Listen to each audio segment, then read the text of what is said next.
Keeping the Sabbath day holy is one of the best ways to worship Jesus Christ. It's in the Ten Commandments, after all.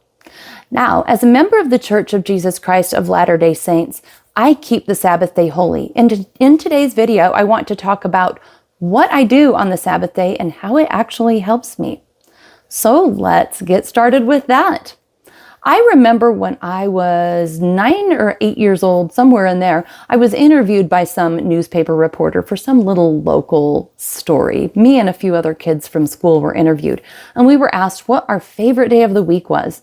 And I said, without any reservation, it was absolutely Saturday, because you could go swimming, especially in the summer. I loved that I didn't have to be at school and I didn't have to be at church. So when I was younger, Saturday was my favorite. But now that I've had some life experience and life has knocked me around quite a bit, I have come to really value the Sabbath and what it can do for us. It is such a day of rejuvenation and renewal if you are interested in and or concerned about your spiritual health and the deep joy that is in your heart when you're connected to God. That is what it's all about on the Sabbath. Now, I will warn you, of course, the Sabbath day is not a joy if you are highly focused on the world. And when I say the world, I mean things like shopping, buying, selling, recreating, looking cool, posting everything on social media, trying to get more, get ahead, and run faster. That would be something that is kind of antithetical to the Sabbath. The Sabbath is all about, if you're talking about it in yin-yang terms, it's more yin. Slow it down, chill it out, and feel, right? So, okay, we'll get more to that in a minute though. Let's talk about what do I actually do on the Sabbath. The first thing that I do that makes it so yin and so chill and so like renewal is going to church. Church is 2 hours. And in this church, we get a chance to sing, to pray, to take the sacrament, and to sit in classes with other church members and discuss the beautiful truths of the gospel of Jesus Christ. And this is a beautiful time of connection and renewal. I want to zoom in and spend a little time on each one of those and why they're so important. But first, I will tell you, if you haven't been to a Latter-day Saint church service, you might want to try it. Or if it's been a while, you might want to get back.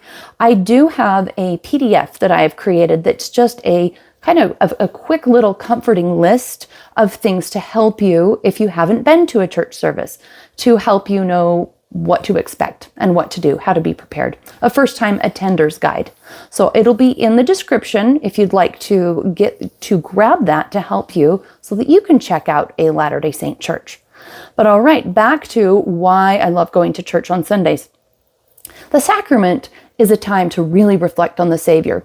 It's kind of like this pinpointed, I don't know, maybe it's 10, 15 minutes or 20 minutes, somewhere right in. It's probably like a 15 minutes where you just sit and think about the Savior, Jesus Christ, and how you want to take his name on you and how you want to have his spirit to be with you always and how he sacrificed for you. And you're doing this in a communal setting where everyone else is hopefully doing the same thing. There's nothing like that in the world. There's no other moment in your week like that. There have been times in the past where I have had to work on Sundays and I have felt a difference in my week. So for me, when I'm in that moment, re-covenanting with Jesus Christ and meditating on what he's done for me, that is like the high point of my week. And it's like anything spiritual. If you value things of the Spirit, it feels like a beautiful moment. If you're too focused on what you're not allowed to do, oh no, I can't be out, shopping or sleeping in, well, then you're not going to get a lot from it. It's all about what you bring to it, right? Of course. All right, but I love that moment of like spending time in the sacrament. I love so much sitting in that sacrament meeting and hearing people get up and give talks on church topics. It makes me so happy because they share their testimony of the Savior and of different church topics that they've been asked to speak on, and it touches my heart. I get to see how it affects their lives, and then it makes me think about how it affects my life. It's a huge testimony builder. I respect that some people find God in nature, and it's not that I don't think he's there, because he is, and for some people that works. But I do believe that God being in nature, sure, you get so much, though, when you're in a communal worship setting and you hear other people testifying of Christ and testifying of truths of the gospel and how it shows up in their life. It absolutely rocks my world to hear people's testimonies every week. It strengthens me so much. I love the songs and the prayers as well. The classes are more goodness, but this time you get to talk. In the talks and sacrament meeting, you're just listening. But in the classes, you get to talk. You get to ask questions or comment or just listen. And when you're in a class, you're amongst a community of believers. You get to hear people that are, similar age. Maybe it's just the women or just the men or all the adults or whatever.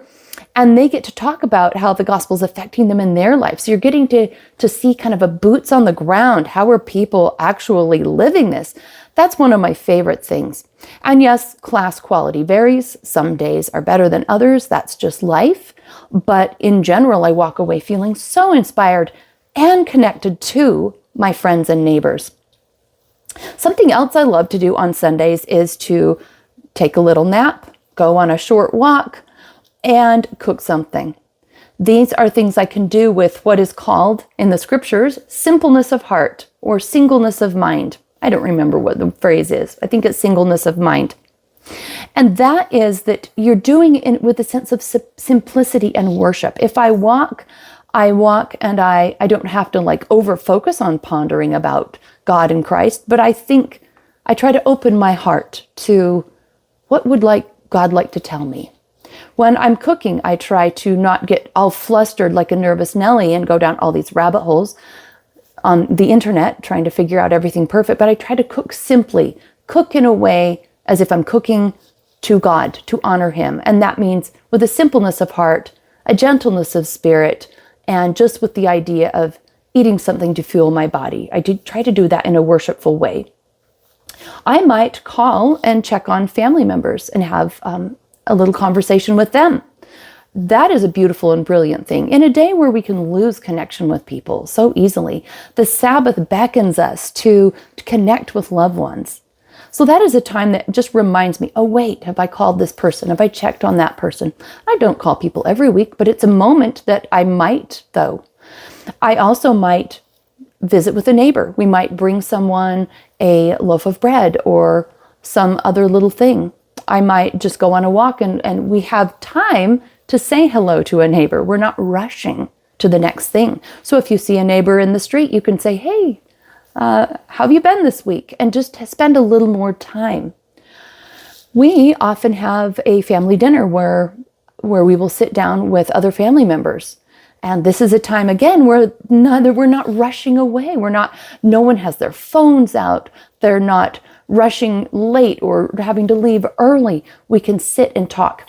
And one of the things that we do at family dinner is we have everyone go around usually and share either a couple of things they're grateful for or something good that's happened recently, something bad that's happened recently, and something they're looking forward to. And that just slows things down so that we can really see each other and really hear each other. I will often write in my journal, my husband and I. It's a good time to reflect. We also sit down with whatever family members are visiting for dinner, and we will study Come Follow Me, which is our scripture study curriculum.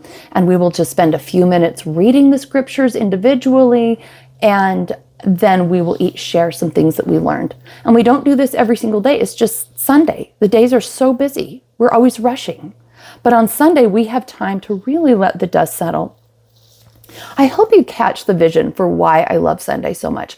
It's slowing down. It's doing all the things that you could do if two conditions existed. Number one, you didn't have to work and worry about the yard and the bills and the 100 things. You're just here. You're just here. And the other thing is you're not selling your soul to the world. You're not worrying about social media, about shopping and making money and checking the bank and doing errands and all that. You're valuing the things of the Spirit. You're valuing the things of God. It's a place to slow down and really spend that time valuing the things of God. So what does it do for me as a Latter-day Saint woman to observe the Sabbath? Well, I find that Mondays I have energy. By the time the week is done, I'm pretty worn down. But because the Sabbath is so emotionally and physically restful, I find that I have more energy on Mondays. I feel a boost of spiritual strength for sure. Because yes, I do try to study the scriptures every day. But you can well guess that with careers and life as it is, I don't get to just sit down and immerse myself. They're brief studies. But when on Sunday, I get to immerse myself and spend the whole day kind of wrapped in this spiritual blanket, that gets me through from week to week. So these little snacks I can get during the day, they're enough. But it really gives me a boost of spiritual strength.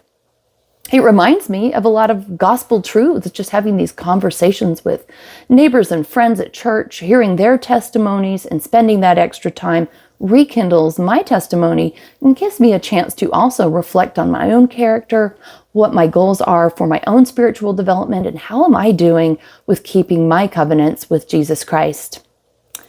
And because of the Sabbath, I have a much greater connection to neighbors, family, and friends.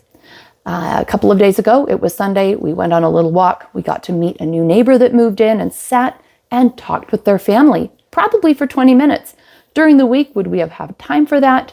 Probably not. We also, on our walk, delivered a little something to a neighbor. We had time to walk in the house, say hi for a minute, and get to know another family member of theirs. In a day where we are so disconnected and so lonely, this is medicine that we really need. I really encourage you to find a couple of things you can do on the Sabbath day to slow down and to connect horizontally and vertically, both ways. So with God and with your fellow man in a way that values the things of the Spirit and not the things of the world. And I leave this with you in Christ's name. Amen. We'll see you next time.